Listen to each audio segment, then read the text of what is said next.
दक्षिण सोलापूर तालुक्यातील बोरामणी गावामध्ये विहीर ढासळलेली आहे। विहिरीत पोहायला गेलेली 5 ते 6 मुलं अडकल्याची माहिती आहे, तर तिघांना बाहेर काढण्यात यश आलंय आणि अजूनही 2 जण अडकल्याचं समजतंय। बोरामणी गावातील धक्कादायक प्रकार समोर आलाय।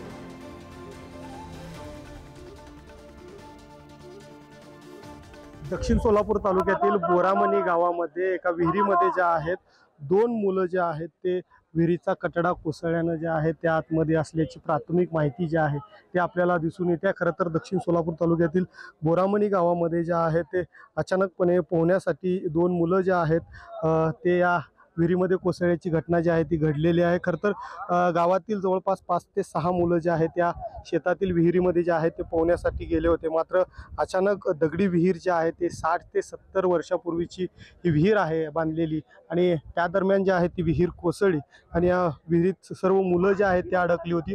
मात्र ग्रामस्थांकडून जे आहे आरडाओरडा सुरू असताना 3 मुलांना जे आहे ते गावातील ग्रामस्थांनी जे आहे ते काढण्यात यश आलं, मात्र 2 मुलं जे आहेत ते या ढिगाऱ्याखाली अडकल्याचं चित्र दिसते। खरं तर आपण पाहू शकतोय की या ठिकाणी 2 मुलं जे आहेत ते अडकलेली आहेत आणि या दरम्यान अग्निशामक दल असेल, पोलीस प्रशासन असेल, या ठिकाणी बघू शकता की मोठी गर्दी जी आहे ते ग्रामस्थांनी केलेली आहे आणि त्यांच्यासाठी बचाव कार्य जे आहे ते तालुका प्रशासनाच्या वतीने देखील करण्यात येते। तरी ही मुलं उन्हाच्या तडाख्यात जे आहे ते पोहण्यासाठी आली होती। मात्र खरं तर आज 1 मे आहे आणि आज 9वीचा रिझल्ट देखील होता आणि त्यातील एका मुलाचा देखील रिझल्ट होता, त्यामुळे परिवारावर जे आहे ते मोठा दुःखाचा डोंगर देखील कोसळल्याचं चित्र आपल्याला दिसून येते। त्यामुळे एकंदरीत ह्या 2 मुलांना काढण्यासाठी शर्थीचे प्रयत्न जे आहेत ते सर्व स्तरातून होतानाचं चित्र आपल्याला दिसून येते।